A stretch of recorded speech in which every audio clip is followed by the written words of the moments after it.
Hi everyone, welcome back to the Life Unscripted Podcast, where we keep it not scripted, just reality. I'm your host, Emily, and today I'm joined by IDF reservist, wedding singer, and viral singer of Imesh Kachech, the talented, incredible, and amazing Shlomo Lipman. Shlomo, thank you so much for being here today. Please tell everyone who you are and where you're from. How's it going? Thanks for having me. All right, so I'm Shlomo Lipman, 26, live in Beit Shemesh, Israel, married to Batsheva and Elchai's father. So tell me a little bit about yourself. Like, what was it growing up living in Israel? Like, how was it for you? So I was born in Cincinnati, but I grew up in Silver Spring, Maryland. We made Aliyah when I was 7, and I was actually very excited about the move because one of my best friends was making Aliyah. And before my parents actually told me that we were making Aliyah, I remember asking them, or not asking them, really crying to them, we have to move. Ike is moving, we have to move. And they were like, oh, we'll go visit him. And I was like, no, we gotta move. So when they told us, hey, we're moving to Israel, I was ecstatic. I was very, very happy and excited. Growing up in Israel was great. We lived in Beit Shemesh, and I still live in Beit Shemesh today. It was a wonderful community. I was involved in sports. I was involved in music. I had a lot of Anglo friends. It was a very comfortable upbringing. So how old were you when you moved? I was 7. You were 7, and you were like so excited about moving there. What was it like? Like going from Cincinnati to Israel. Like, how was the move for you? Was it easy going to schools? Like, how was that? Silver Spring. So I don't remember Cincinnati. I was here. I was 1.5. Oh, okay, fine, got that. Yeah. So when you moved, it was like an easy transition from wherever you were. Like, you moved, easy transition. You understood Hebrew before that, or you like literally learned it 7 years old? I knew no Hebrew at all. I knew Shalom. I knew Cain, Lo. That was basically it. But it was a relatively easy transition. Obviously, it took a while. It took around a year until I was able to speak Hebrew fluently. But I had a lot of American friends, a lot of Anglo friends.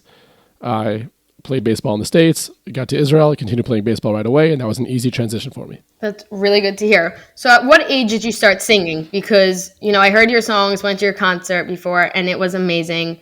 What age did you start singing about? So I grew up in a very musical family. My grandmother was the music teacher in the Silver Spring area. And, my father played the drums. My mom grew up playing the flute. My mom's father was a chaplain in the U.S. Army, so he was a chazan as well. I grew up in a very musical family, and music was on around the house always from age 0. Classical music, Yanni, Jewish music. So I was really born into it. But the moment that I remember where I really got into music was when I was 3 years old. I guess I was at the age where I was starting to perceive things around me, and we were going to my grandparents' house, and they had a TV. My dad wanted there to be things that I'd be able to watch, so he bought a bunch of Miami Boys Choir videotapes, and I got absolutely hooked. I became a mega Miami Boys Choir fan, and still am until this day. But basically, from that moment, they took me after a while of me obsessing over them. They took me to my first concert, Miami Boys Choir concert.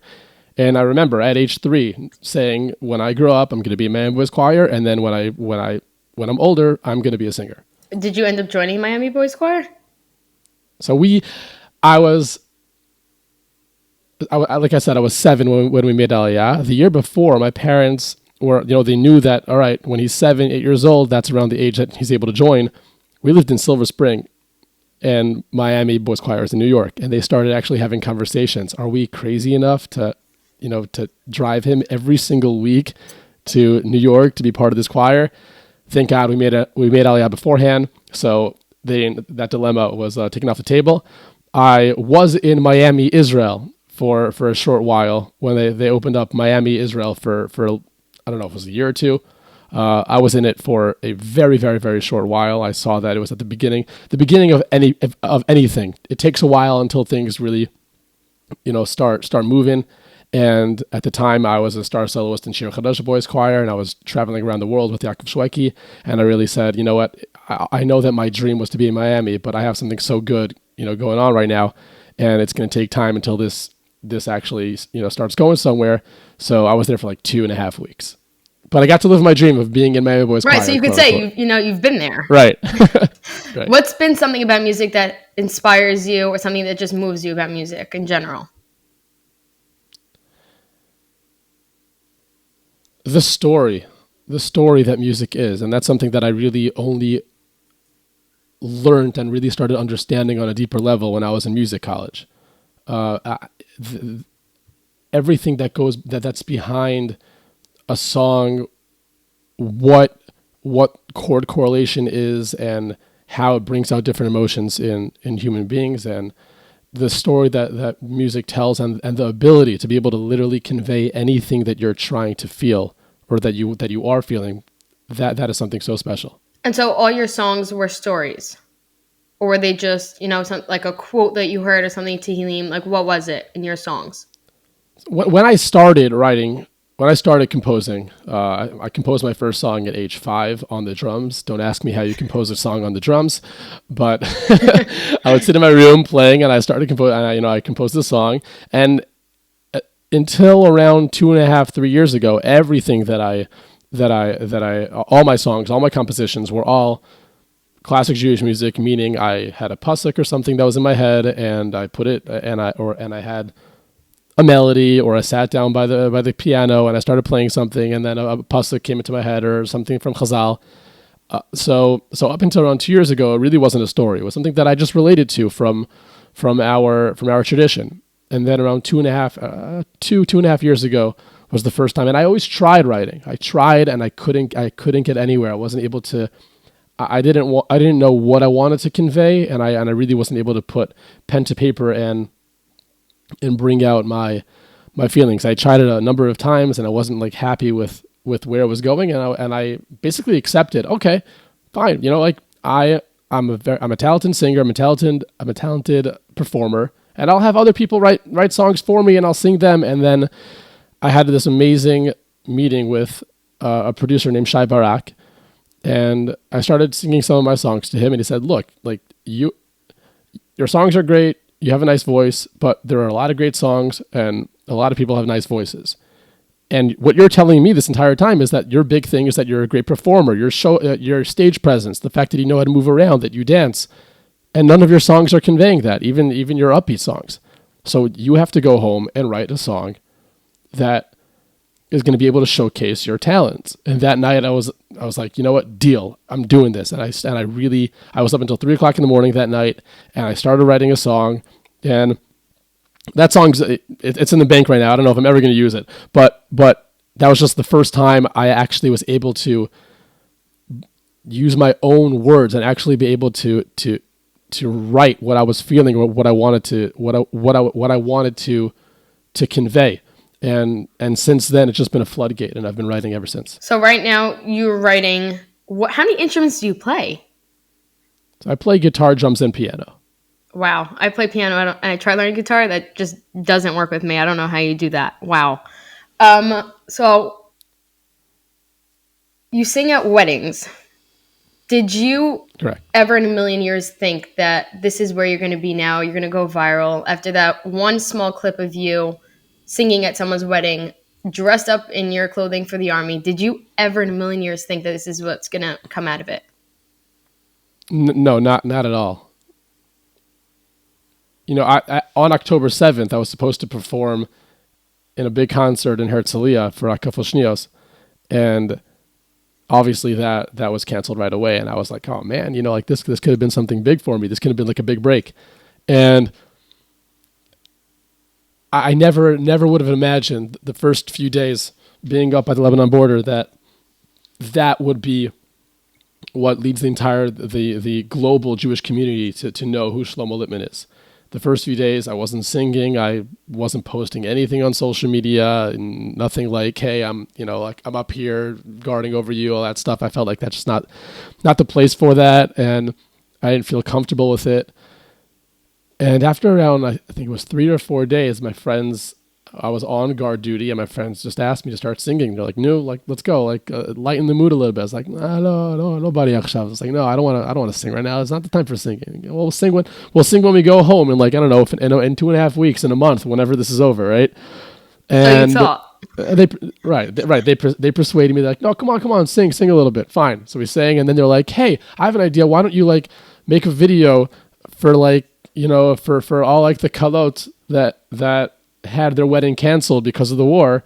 So I was like, oh, that's a good idea. Fine, let's do that. Maybe this could go viral. All right. So I made this video saying this is for all the kalot of Am Yisrael, and I sang like Boi B'Shalom B'Akoshweki. And I don't know, I sent it to my dad. I posted it on my Facebook. I didn't post anything on Instagram. And obviously that went nowhere. But and then and then what happened was literally like I don't know, 10 minutes later, I was just sitting in this bunker or in this trench, rather one of the trenches, and I asked one of my friends, like, yo, press record for a second. I want to send this to my band. I have a wedding band that I work with here in Israel, and I wanted to, and they none of them were in Miluim at the time, and I just wanted to feel like with them, right? So I made this video of me singing Mehera Mehera, sitting on the floor, and I sent it to them on our group WhatsApp. No, I didn't send it anywhere else. Around an hour later, it's blowing up everywhere. No. It's on Twitter. It's on Joey Newcomb's status. It's on, obviously, all of a sudden it's on Living L'Chaim. And I was like, what? How did this get out? And I texted him. I was like, which one of you sent this out? Where is this going? Right? Somehow that really got out there. And I saw how much it was needed.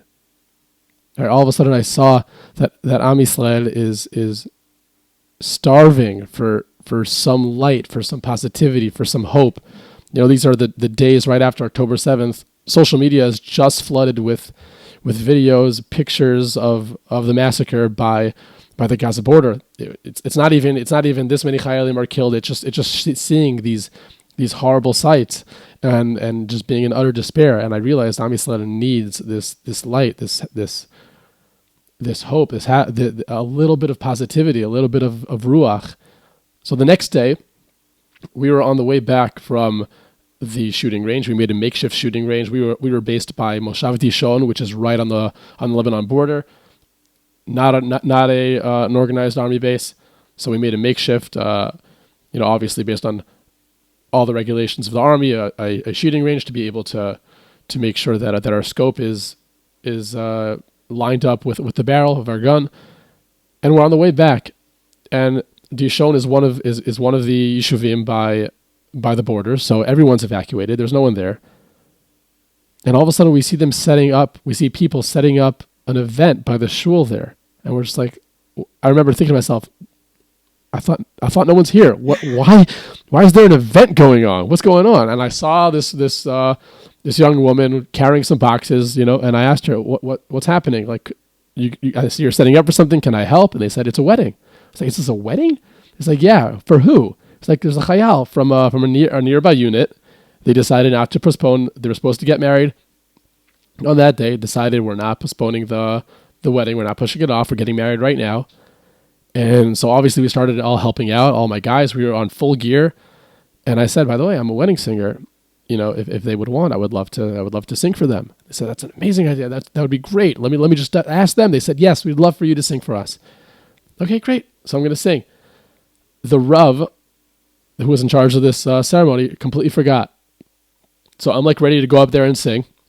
And he completely forgot. He tells the guy, say Meshkachech, break the glass, chuppah over. And I was like, okay, you know what? From Hashem. Obviously I was going to post this. It might be cool. People might like it. But it's from Hashem. So, it's all good. And then one of my friends sees, he's like, wait, weren't you supposed to sing? I was like, yeah, but it's okay. It's totally fine. Hashem has his reasons that the Rav forgot. He's like, no, you're singing. He pushes me over to the party planner. The party planner is like, oh, wait, I want you to sing. She grabs the mic, gives you the microphone.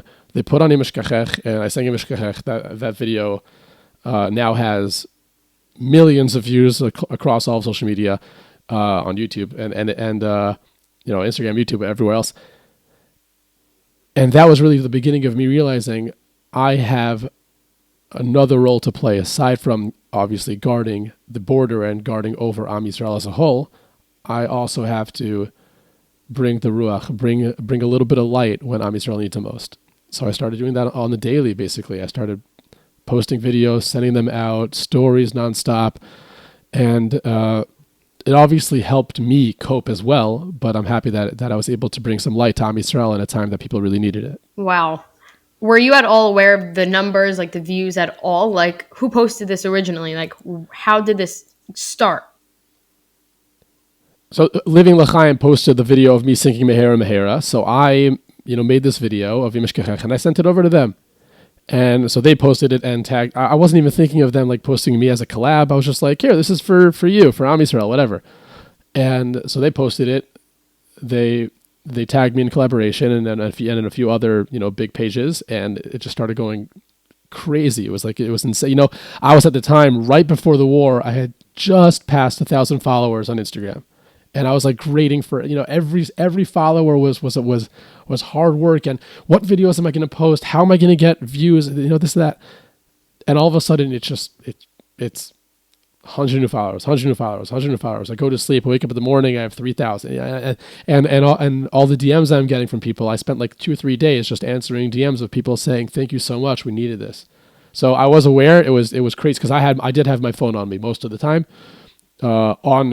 On guard duty, I did not, but other than guard duty, I had my phone on me, so I was aware of it, and it was just it was crazy. So how did you communicate with your family? Like, how was that? Was there like a specific time that you were allowed to call your wife and see your son? Like, how was that? So when we were not on actual guard duty, we had our phones on us. So how long were you about how long were you on guard? Oh, so guard duty for the most part, it's around 2 hours on, 4 hours off. Give or take, it depends what post you're on, depends what time of day. There are times, especially at the beginning of the war, when there was a real threat. And now that we found documentation showing that it was actually an accurate threat of Hezbollah forces breaching the northern border as well, which is why they sent us up there to begin with. So at the very beginning, there were times that everyone had to be up. Everyone from the entire unit has to be up at all times, alert and on the border. And other times they're able to, relax and go to sleep on full gear. Other times you're able to take your gear off. And things obviously changed throughout the 2.5 months that we were up there. Slowly things changed, and we understood, okay, we have a different mission now. But at the beginning, it was, I remember looking at, I know the mountain range, right, from either side of Dishon, of this Moshav. I know it by heart. I know exactly what it looks like because I spent hours and hours looking at the top and trying to see any movement. Is there anybody up there that's moving that could be a potential, terrorist that wants to infiltrate our borders? Wow. So being a part of the IDF, did you have your guitar with you? Have that No, I didn't have. We had no guitar, nothing. If you go to my Instagram page, you see that the first week and a half is just me singing. There's no guitar, no nothing. And then my guitarist from my band, Yair Bentov, shout out to him, unreal guitarist and unbelievable singer-songwriter as well. He drove all the way up north to bring me his acoustic guitar, his classic guitar, and then he gets up there, and I'm not as skilled as a guitarist as he is. And I'm like, wait a minute, you didn't bring a capo. And he's like, I'm supposed to bring you a capo, dude? Come on, I got all the way up here. Whatever. So thank God. I don't know, 4 days later, I was sent home for the first time since the beginning of the war. I was home for 24 hours, and I bought myself a capo, and I went back up north, and the rest was history. Yeah, but at the beginning, I had nothing. No. How did you maintain strong and positive throughout the entire war when you were on guard? How was it for you then? Definitely the support. This goes both ways. Obviously I was making music and videos for the Jewish community, but the support that I was getting back, the messages I was getting, thank you so much, we needed this, please, can you play this song, can you play that song? That helped me tremendously. It helped me get through times that otherwise I would have just been, alone with my thoughts and alone with their thoughts during those days. There were times that I was, and other times that it just would have been very, very, very hard because I still haven't really dealt with the October 7th massacre properly. I've dealt with the war and I feel that, but those emotions that we all felt of despair and the sadness and the sorrow, I never felt that yet because I didn't have that luxury, and none of my guys had that luxury. We just went straight up to the Lebanon border, and we were there. That was like, okay, I have a mission to do. I can't be broken right now. I remember the first time that I spoke with my band manager, Ori Be'eri. He said, "Achi ani merusak," like I'm broken inside. And he said, I'm probably not as much as you. And I said, no, dude, I'm not broken at all, because I haven't had a chance to even, none of these emotions registered yet. At some point, and then, once I got back, I thought, when I get home from the army, I'll deal with it. But then just, life hits you, and you're right back into it, and things are, back to normal in Israel, and life just goes on. It's not the same situation or environment it was as at the beginning of the war. So I still haven't been able to deal with it properly. I will at some point. I know it's important, but yeah. So that's what got me through. Just being the support of the community, and obviously also the support of my fellow Chayalim in my unit. Right. So how's life now in Israel? Basically back to normal, which is really wonderful. I remember the first time I came home, I wanted to go to the pharmacy with my wife. We went to the mall. And it was 7:00 at night, and we got there, and everything's closed. I said, "Batsheva, why is everything closed?" She said, "Shlomo, it's like this is what life is like right now, ghost town, because it's literally a ghost town." And it was really crazy to see it, and there's no one on the streets, and there were full yeshivim. I had friends in the army with me that literally all the men in their yeshuv left. There was the entire yeshuv was just women and children. It was crazy. It was a crazy, crazy time. But thank God things are back to normal, almost aside from the fact that we're still in the midst of a war. But other than that, life is back to normal. How did you see, being a part of the IDF, how did you see the Achdu of Klal Yisrael during the entire war? It was really wonderful to see. It was wonderful to see that we always come together during times of war. There's always this achdus when, during Tzuketan or Fert Yitzukah, whenever we went into Gaza in the past, or the terrorist attacks, or whatever it is, there's always this feeling of camaraderie and coming together. But it hasn't been. I've never seen anything like this. I think Ben Shapiro said it best. I don't know if he's 100% correct or not, but he's definitely on the right path. He said he's not sure if Am Yisrael was ever this united since Har Sinai, and it's very possible he's correct. I would maybe argue that Beit Rishon was also was the last time that we were this united, but we're so united, and I think it's our job to make sure that this doesn't go anywhere. Because obviously in my mind, I see the outcome of all this just leading up to Mashiach, because it's just a domino effect. It's just going to, it's Hezbollah, then it's going to go to the next, Iran, whatever it is, right? I just don't see personally how else this could end, but I don't know if I'm correct or not. It could be that, we'll take care of the threats, eliminate everything, and then life goes back to normal. And we have to make sure that we hold on to this connection for dear life. So how has your life changed at all from, before the war, during, and now? So before the war, I was a wedding singer here in Israel, and I had put out songs that we'll talk about soon that were on the radio and were being played, and people knew my name, but it was very much still a side gig. It was something that I knew that I wanted it to be full time, but it wasn't even close to there yet. And and also my exposure in general, I had a very, very, very small community that was following me. Very small, people from here in Beit Shemesh knew who I was, and the global community that knew me were a few people here and there that had seen me somehow and liked my voice, but it wasn't anything special.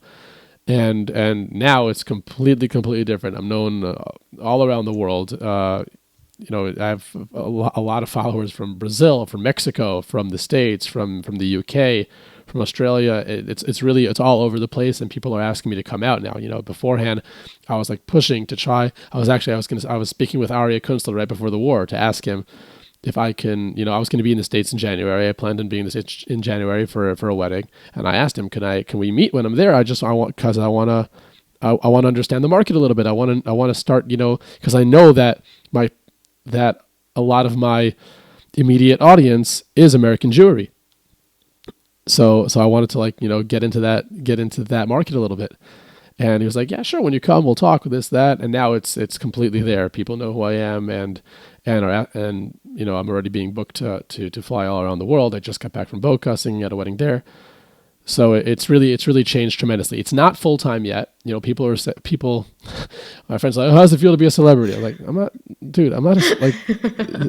the fact that people saw a video of me I'm not even close to where I'm shooting for, right? If this is all I wanted, then yeah, great. I achieved my quote unquote fame, but that's not the goal. My goal is to make is to make music my full-time job, and we're galloping towards that goal, and we're getting there. I don't know if slowly but surely, but surely we're getting there. And but yeah, it's been a crazy ride. Is that Hashem? You will get there, because I could see it happening. Man. Where do you see yourself in the next 5 years?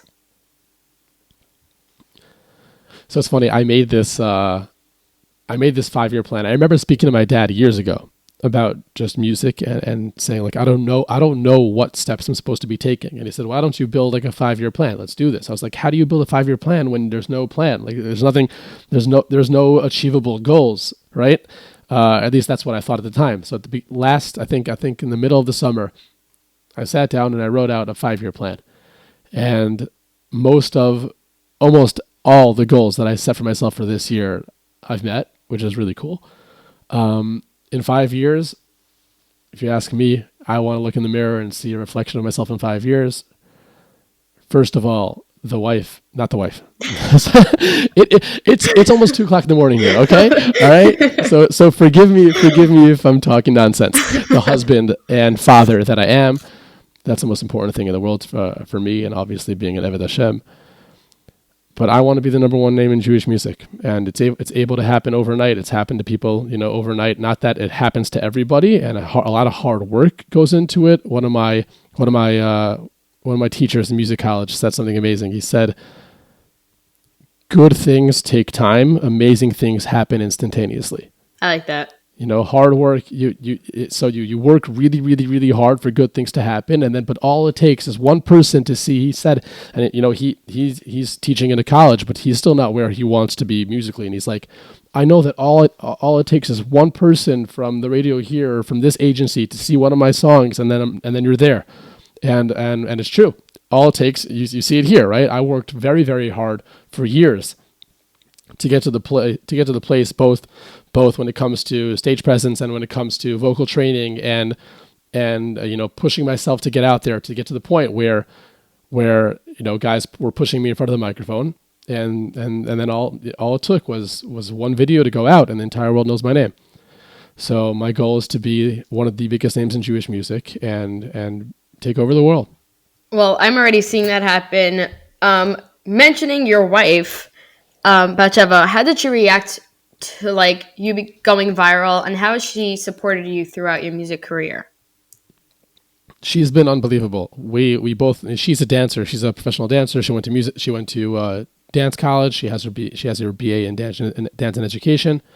Unbelievable choreographer, and she choreographs all the dances for my music videos. So we spoke about this on our first date, that I want to do music. That's what I want to do. And she said, I want to do dance. And we both knew, all right, this is what we're signing up for. Obviously, when it hits you, all of a sudden it is hard, right? All of a sudden it's, hey, Shev, they want me to go to, this place now. Can we talk about this? And wait. And she's like, wait, how many times are you give me flying this month? How many this, how many that, right? So it's obviously a discussion. It's not just it's not always the easiest thing, right? Leaving your family but she's incredibly supportive. I couldn't have asked for someone to be more supportive through this whole thing. It's been crazy. She was just as shocked, as thrilled. I don't know if it's weird to say thrilled. I'll tell you why. I felt very weird at the beginning when all this was happening, because this is a week into the war, and I felt very, very guilty. I'm getting all this exposure, all this fame, and all this success, but people just died and we're at war, right? And it's because of that. I wish we could go back to, and none of this would have happened, and I'd just be in the same place where I was, just grinding as a new musical artist. And one of my friends is like, "Hey, that's not about that. It's not it's almost like it's not about you. All right, it's not about you. You were put in this situation, and Am Yisrael needs you. It's not about you. It's not about your success. Hashem." Literally, I felt like after that talk with him, I really felt like Hashem was saying, "Hey, Shlomo, like I was saving you for a rainy day." I've been trying to get out there I've been in the industry for 2 years, and I've been doing things on the daily to push and try to reach out and record and release music and sing anywhere I possibly could. I wasn't a better singer during that in that Imeshkechach video than I was before. I'm not any better now than I was beforehand. But for some reason, I felt like Hashem was saying, Shlomo, you have what it takes, but there's going to be a day that Am Yisrael is going to need you, and I'm saving you for a rainy day. If Yaakov Shweki or Mordechai Shapiro put out a video of them singing Imeshkechach at a Chayal's wedding, it might have been emotional, it might have been like moving, but it's not the same. It's not the same as like this new. And even if I was a Chayal, but I was already known, right? For example, Akiva Turjaman is up. He literally just got out of the army. He was in the army for like I think 4.5 months straight. And if he's singing for Chayalim now, it's wonderful, it's meaningful. But it's Akiva singing for Chayalim. He's already known. He's already a name. If it's who's this guy? Wow, it's just a Chayal. It's emotion. It's someone new. It causes this a different reaction, different emotional reaction. And I really, really felt like Hashem was saying, Shlomo, your time is going to come. But I was saving you for now. I was saving you for now, and now Am Yisrael needs you, and that gave me a lot of strength to be able to continue on the daily, posting videos and making and posting stories, even though I knew that I was getting a lot of exposure and was helping, quote unquote, helping me out tremendously. But I knew that I was doing it in the end of the day for Am Yisrael. It's an amazing way to put it. I'm saying it's also a very good point. It's a very good perspective to have, being like you've worked so hard for 2 years and now finally you're getting the big break that you deserved and that you always wanted. Like you've gotten so many opportunities now and you're going to, B'ezrat Hashem, continue to get so many more opportunities. And, Amen. Your name is going to one day be Yaakov Shweki, Mordechai Shapiro, Shlomo Lipman, like up there. It's going to be up there and I just know it and feel it already. Why, thank you. Have you gotten any like crazy opportunities that you've either taken or, not taken? But like what has been like the biggest opportunity you've been given? So there were two, I think. One was, so a few weeks into the war, Yaakov Shweki, when you just mentioned him, was he did a live concert from his living room. And during I think it was on YouTube, like live on YouTube. And he pulled up the video of my Imeshkechach, and he sang a duet with it. And he said, I don't know who this Chayal is. I don't know who he is, but I'm going to sing it with him.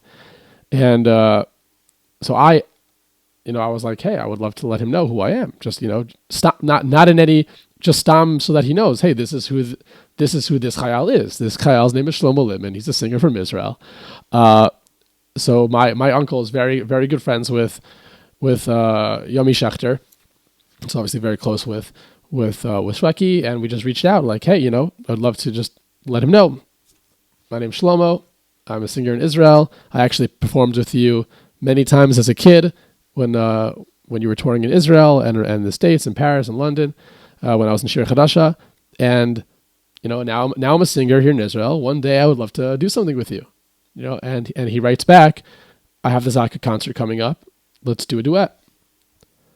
And they're like, whoa, okay, how do we make this work? I contacted one of my friends at home that has a studio. I said, hey, I'm going to be home from the army tomorrow. I was home for I think 48 hours. We recorded the Imeshkechach. They sent me over the arrangement, and I recorded while I was home.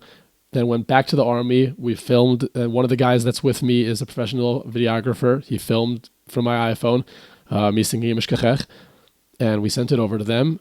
And we did this duet, Shweki and I, in front of the entire crowd by the Zaka concert. That was a major. That was crazy for me to be.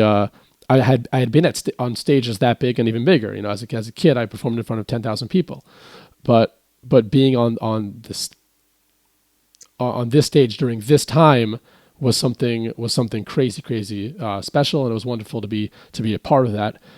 Another thing that happened, and I think it's definitely gonna lead into a different discussion, is someone reached out from America's Got Talent and said, I appreciate all you're doing, watching over your our people. I guess he's Jewish. I don't know. And he said, I would love, would you entertain coming and being a part of our show in future seasons? And I haven't responded to them to the email yet. I'm not sure exactly how to respond to it. I don't know exactly what I want to do with that.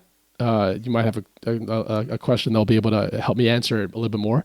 But that's definitely a major opportunity if I decide to go with it. And why didn't you answer them yet? What part is hard about answering that question? So it's interesting. It used to be that I was, I at the end of the day, it's up to the judges. Judges don't like you, you go home.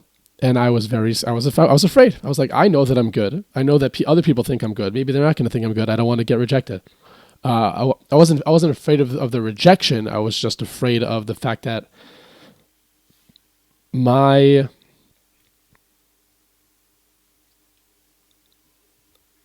at the mercy of other people that don't know who I am, and I guess everyone that's scared of getting on stage and has stage fright it's part of this this feeling of what if they don't like me? What if they don't like me? Which is interesting because I never have that feeling. I never had that feeling on stage, but when it came to this specifically, I definitely had that feeling of what if they don't like me? That was what it was like growing up when I was in high school and I thought about, going to all these talent shows.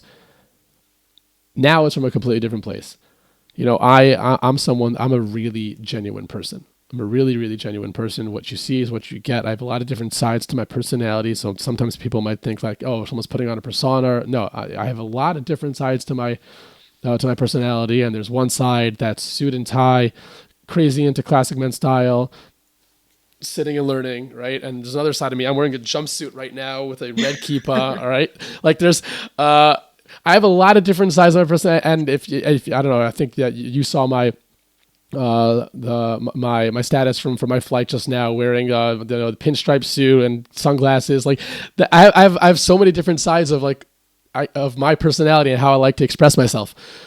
But it's genuine. It's all genuine, and I'm real, and I like things that are real. And at the end of the day, as great as these competitions could be, and as big of a launching pad that it could be, at the end of the day, it's reality TV. It is reality TV. I have friends that were on these shows and got to very, very successful places in these shows, and others that were on and didn't get anywhere, obviously. But there's a lot of there's a lot that goes on behind the scenes. Not bad things that happen behind the scenes, but just the way they put together the show. They put it together in a way that's as interesting as possible. So at the end of the day, it's not you. It's not a competition of me, Shlomo Lipman, versus other people, and you see everything, no cuts. No, it's not that. And I don't know if I want to be part of it. I don't know if I would feel comfortable there. I don't know if because it would bother me a lot, just the same way that it used to really bother me when there would be a pitch correction. I'd go to the studio and the engineer would correct my pitch. It's like, wait, but I didn't sing that, right? I sang this note. I want it to be, I don't want any auto-tune, right? That's the way I was, but just because I wanted it to be genuine. So it's same type of feeling. Obviously, that's not the way I feel now when I'm in the studio. I understand that I want to have a good product out there, which is definitely what these shows are also thinking. They're thinking, I want there to be a good product. But at the end of the day, I don't know if that's necessarily what the path that I want to take with my music career.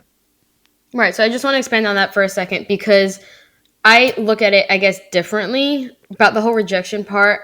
My, I guess, perspective on that would be, you're not trying to impress. Yes, you are trying to impress the judges on the panel. You're trying to impress the audience. And if you don't, I know there's certain acts that will get on the show or won't, but if you did and they, let's say, didn't put you through, it's not about them. It's more about, you're not trying to press them, you're trying to press more Klal Yisrael. We're going to be the ones seeing it. I know the whole world will, and everyone has their own opinions on it, but I just feel like you would be representing us in an amazing way that just I don't think anyone else can. And with your music, you've inspired not just me, but millions around the world. And like I said, if America's Got Talent even reach out to you, that just shows a little bit. And I just feel like you could have a lot to show. Whether it's rejection, golden buzzer, or you just getting through, you have a lot to present, like, for us. Like, I just feel like you could go really far with that kind of thing. And I get that reality TV isn't your thing, but I guess they just want you to be the best that you can be, whether it's just fixing your pitch. And I know you are a genuine person, but they just want you to sound perfect, or they just want you to be, like, I guess at their show's standards, which could be annoying for some people. And some people that's awesome because it's, okay, now I'm going to sound perfect for the whole world to see. Would you consider now doing, like, accepting that offer, or would you still stay on that path of, I'm just going to keep to myself? I'm definitely more open to it. I've given it a lot of thought, and in preparing for this podcast, we spoke about this as well. Yeah. I'm definitely more open to it. The biggest problem with something like America's Got Talent, actually, aside from my whole feeling behind it, is the fact that I have a life here in Israel, and going and being part of a show in the States is not necessarily something I'd be able to do. But I would love to, if I'd be able to work something out together with them, and they actually, hey, we want you to be on this show, and I'll say, all right, deal. Let's figure out how to do this in a way that I can go and be part of it in some form, some way, shape, or form, but not have to leave my family for a long time. Then I'd definitely be open to it. There's a show that's opening up here in Israel, which is basically, I forgot what it's called, but the whole purpose of it is basically like it's like a reality show following the contestants in this singing. It's like a singing competition that goes on for a few months, and you all live together and you work on music together, and then eventually, I guess, there's a winner. And they wanted me to audition for that as well. And I said, hey, aside from the fact that I'm sure that there are also women on this show, and I wouldn't be able to be a roommate with other girls. Aside from that, I'm a husband, and I'm a father, and I teach in the mornings, and I can't leave all that to be on this show for a month and a half. That's not something I could do. But if we're able to figure something out, I'd definitely be open to it. So what has been like an inner conflict you faced regarding the whole secular world and doing, their shows, their things? What has been like something that's, you've thought about, but then step back from because of, like, being a part of the secular world or rejection, whatever it is? What has been an inner conflict you faced? What is my place? Where does God want me to be? How far can I, quote unquote, stretch the boundaries of what is acceptable in Jewish music by being authentic to who I am and the talents that I have? Do I want to create a song that one day will be listened to by the entire world, or am I trying to inspire the Jewish community? Right? Do I want? I don't know. One day, do I want to win a Grammy one day? Is that a goal that I should be striving for as a Ben Torah, as an Eved Hashem? Is that something that God would want, or is it like, look at this, that a Jewish artist was able to win a Grammy, or is it, no, that's not that's not a value. It's not a value. The value is to inspire Am Yisrael, to inspire the world, and it's not about what the world dictates as success. Or is it, or is it that, hey, this is, look at the Kiddush Hashem that you could create. If the entire world is listening to a song by an artist that calls himself a Jewish music artist, and someone that's trying to just spread God's light into this world. So those are definitely, that's the conflict for sure. It's what is success for me in the realm of music. Right. So we've spoken about that, and I had my opinion on that, which was, I don't know if that necessarily would be Ratzon Hashem, but I do know that if you were to do it, if you were to achieve that, that you would be representing us. Like I said, you'd be representing Klal Yisrael. You would be putting out a good name for not only yourself, but I guess the entire Jewish nation. People would start listening to your music, whether they're fully religious, not religious, or even in the part of the secular world. People could be inspired by your music and just see life, I guess, at a whole different point of view and consider, going back on the right path, or if they were somewhere else, they can bring themselves back to who they're supposed to be and the path that they're supposed to be on. And then I was speaking to somebody else, and they gave their opinion, saying like, don't know if that's Ratzon Hashem, but I guess it's the way you're gonna do it. The way, like, I don't know if you can be like an attendee at a Grammy Award show. I don't know what the requirements are for that. You can win an award, but who said you can be there at the actual event, being with other people, depending what table they put you on, like things like that. So there is a lot of there's a lot of things that go into a Grammy Award and winning one and putting yourself out there. So I'm no rabbi, I cannot answer that in any way, shape, or form.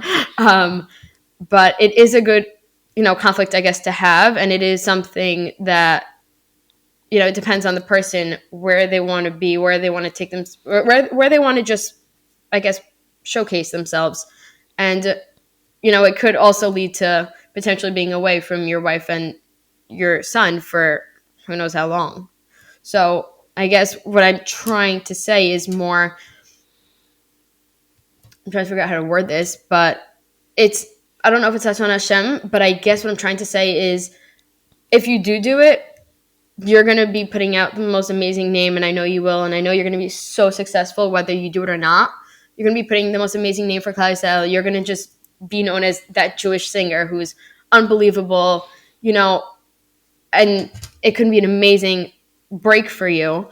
Who do you aspire to be like? Like, is there any singers in specific that you say like, okay, this is me, this is them. I don't want to try to be them, but I want to take their ideas and put it into my own music.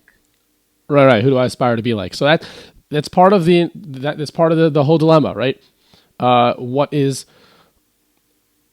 I think the Lubavitcher Rebbe, I think, said that the artist has to. I'm not Chabad, but he is. That doesn't mean I can't quote the Lubavitcher Rebbe because his Torah is amazing. That the artist has to be able to take whatever's out there and use and then use whatever technology is there, whatever kochot that you have to fulfill Ratzon Hashem. And it's up to you to be able to figure out what exactly God's will would be when it comes to using your abilities, your talents, when it comes to using social media, etc.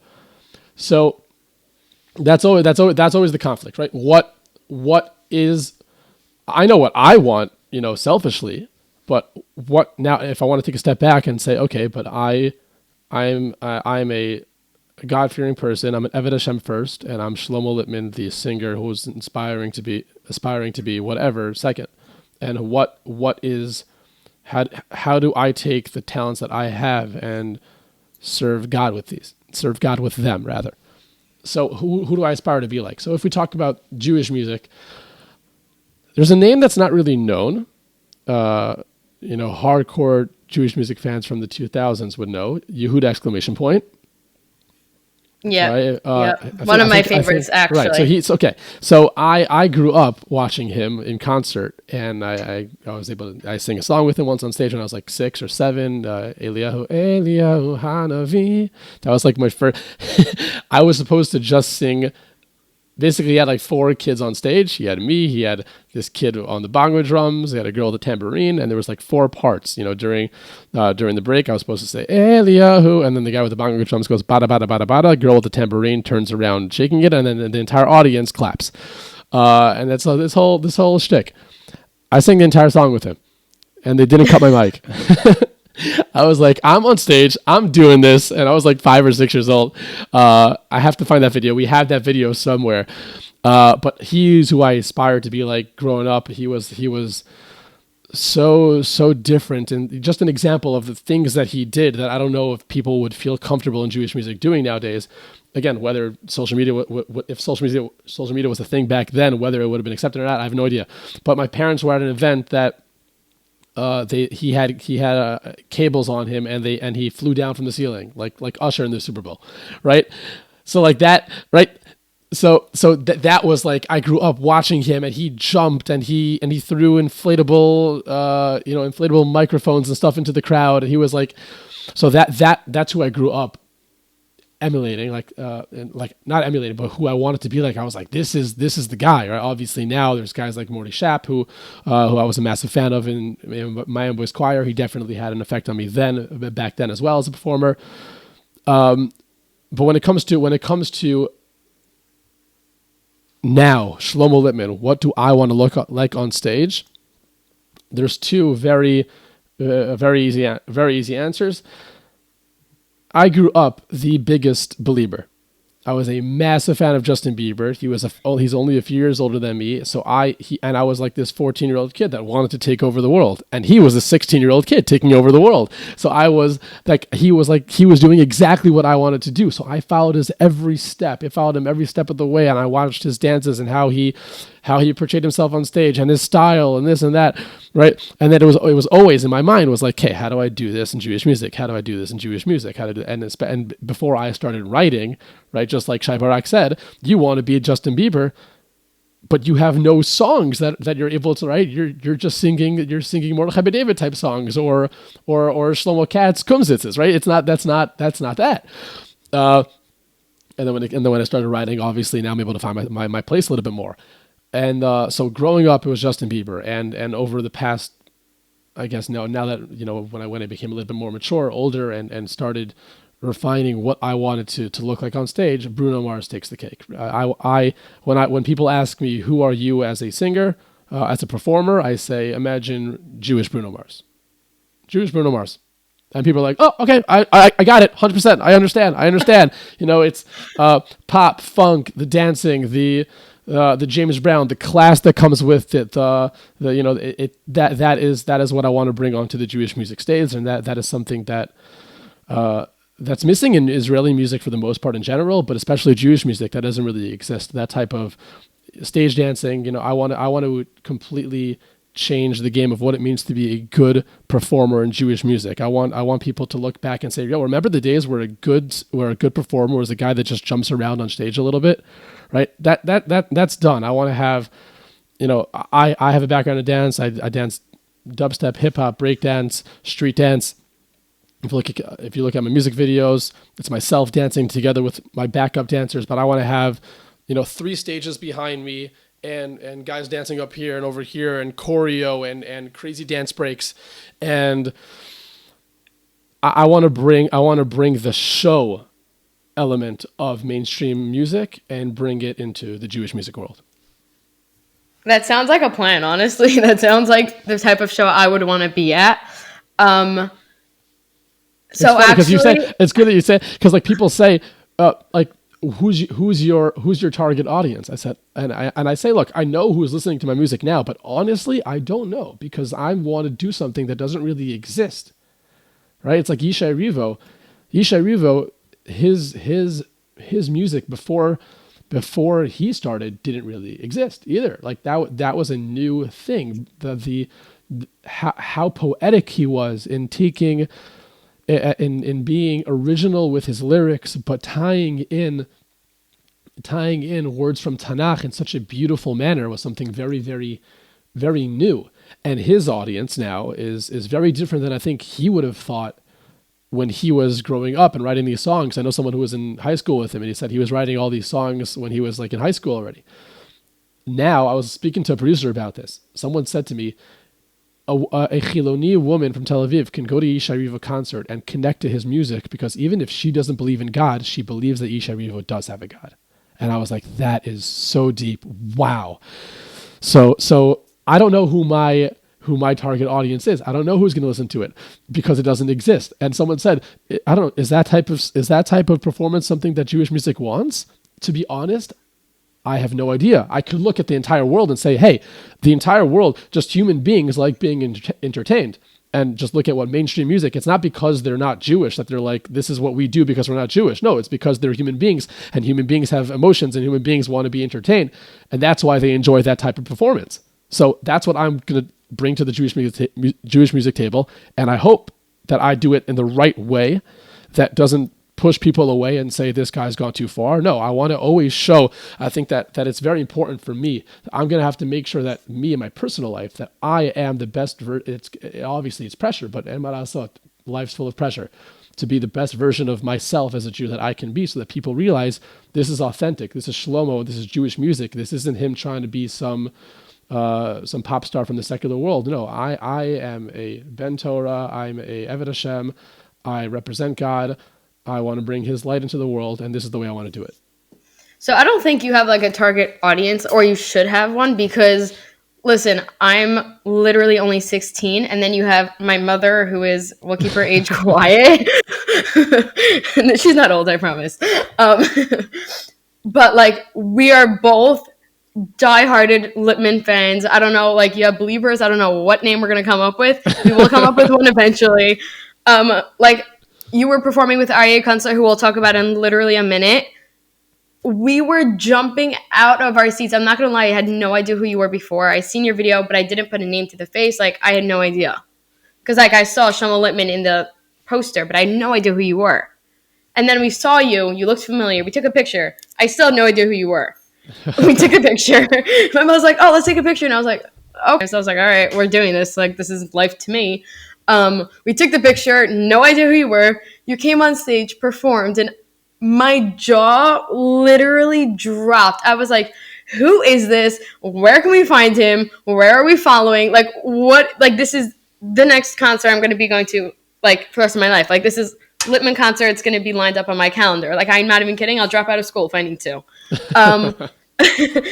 Like, you were in the middle of performing, and I literally took a selfie, and you were, like, so chill about it. Like, you came down, you took the picture, and I was like, okay, this is all I needed. Like, this made my night. I don't think you should have a target audience. Like I said before, Aryeh Kunstler, you just recorded a song, Achim Biachad, with him. Tell everyone about it. Who wrote it? What has been, like, what's behind it? Give us a little insight on that. All right, so Achim Biachad. So I said earlier, I had reached out to Aryeh. I think it was during Chol Hamoed Sukkos, so this is like 4 days before the war started, and I was this is what happened. I was talking to my cousin, because I have a cousin from Baltimore. He knows a lot about Jewish music in the States. He knows a lot about the industry, and I was I was telling him I want to try to find someone that I'm able to talk to about the music scene in the States and how to get into it and this and that, especially the wedding industry. So he said, "Oh, speak to Aryeh." I was like, "Oh, okay, fine. I'll speak to Aryeh." So I reached out to Aryeh and I told him, "Hey, I'm going to be in the States in January. I would love to sit down and talk with you and understand a little bit about what the Jewish music scene looks like there, what the wedding scene looks like, what the industry is like." So he's like, "Sure, yeah. When you're here, we'll talk." And then I sent him the video, the Mishkachech video, right? Kind of like, "Hey, this is where I'm at right now." And he said, "Oh, I guess you're not coming in then." And I said, hopefully by then I'll be out. Spoiler alert, that trip when you came to watch my concert was when I was actually supposed to go in, and I was planning on meeting with him to talk about music. Yes. So that was that trip. So I told him hopefully I'm going to be out by then. Then we started talking a little bit more. At the same time, Chad Kamenetsky, who is his manager or agent, whatever you want to call him, also reached out to me and said, "I want you guys to. I think that Aryeh would love to do something with you." And Aryeh said, "Let's do something." So I was like, "Okay, fine. Let's figure out what to do." And I said, "I would love to do a song with you. I am not. I can't think. I was like, you have to start this. Like, I have no idea where my brain is absent right now. Right? I'm by the border. I'm guarding. I have no idea what I want to sing about. I don't know what you figure out where we start from, and we'll go from there." So he sends me a voice note of him just brainstorming on his guitar, just it's like, and then maybe we'll go like Achim biyachad, or Achim biyachad, and then like I'll do something in English, like I don't know, like blah blah blah, and then you do something in Hebrew, like he's just thinking out loud. And like I'm listening to this, I'm like, oh, this part is great, that part is great, okay, let's do this. And then so we basically got like a melody together, or like a basic format of the song. And then I remember when I wrote my lyrics. So Aryeh wrote his lyrics, how he starts out the song, "Hey my brother, how you been?" And I finished border duty, but I finished guarding by the Lebanon border. I was still on full gear. I went to one of the bunkers nearby, and I just sat down, and I started writing these words. And usually, when it comes to, especially Hebrew, because English is my first language, I speak Hebrew fluently, but my way with words in Hebrew is not the same that it is in English. All of a sudden, these words just come out, and I'm writing them, and I'm like, whoa, that's crazy that I just like. I guess like my thoughts literally when something is so clear what you're trying to convey, it just comes out. And it was literally like, I knew exactly what I wanted to say. I, as an American Jew, I grew up in the States. I have a very, very patriotic American family. My grandfather was a federal judge. My other grandfather was a chaplain in the U.S. Army for 20 years. I still, every once in a while, when I feel like it, watch videos, renditions of the Star Spangled Banner and start crying. Like there are that I still have that little bit of American patriotism in my heart, and I see what's going on in the States, and I see what American Jewry is going through, and I feel it, I think, a lot more than full Israelis, because obviously they feel the pain of their brothers and sisters in the diaspora, but I know what it's like to be a Jew in the States also. So I really felt the pain, and it was so hard for me. I remember saying, like, I feel fine right now. Yeah, we're during a terrible, difficult time, and we're still dealing with the heartbreak and the sadness of the October 7th massacre, but we're fine right now. Right? I'm surrounded by my brothers in the army. When I go home, it's all, everywhere you look, it's all just positivity. It's all camaraderie. Everyone's together. And in the States, you're walking around and you don't see that. You have no idea if the person next to you is going to like you or not. I remember just now in the States, I got into an Uber and said, I'm from Israel, and I didn't know what the response was going to be. Is it going to be, oh, wow, that's amazing. How's everything over there? I hope everything's fine. Or is it, get out of my car, I don't want to service you? I had no idea, which is crazy. It's a crazy reality that you guys are in. So I knew exactly what I wanted to convey. I wanted to convey, I see what's going on. I know that this is something that hasn't happened since pre-Holocaust, since Nazi Germany. This is what it looked. This is how it started, and this literally looks like that. You look around and you see what's going on. It reminds you of the lead up to the Holocaust, and I just want you to know, Aryeh, or the entire global Jewish community, that Israel is your home. Israel is your home, and I think everyone knows that. But yeah, Israel's your home, and I'm not only defending you right now in Chutz La'aretz, but I am defending your home, so that whenever you choose to come home, you'll have a home to come home to. And those were the words that I said. And then when I recorded it for the first time in Israel. And then when I got to the States, Aryeh and I recorded it again by him in his studio. But I remember listening to myself sing, and the words, I got goosebumps listening to those words, because I think that we hit it right on the nose, both. Like, Aryeh conveyed exactly what he wanted to convey, and I think exactly what all of American and global Jewry is feeling right now, and I conveyed exactly what Israeli Jewry is feeling right now, the Jewish community here in Israel, and especially what the Chayalim by the border or in Gaza are feeling.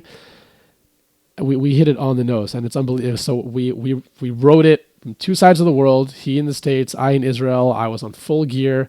We recorded it in America together, and thank God it's out now and inspiring everyone. On Instagram, if you do not have Instagram, I actually have a WhatsApp group where I post everything that I post on Instagram. I post there as well. We'll send you guys the link for sure.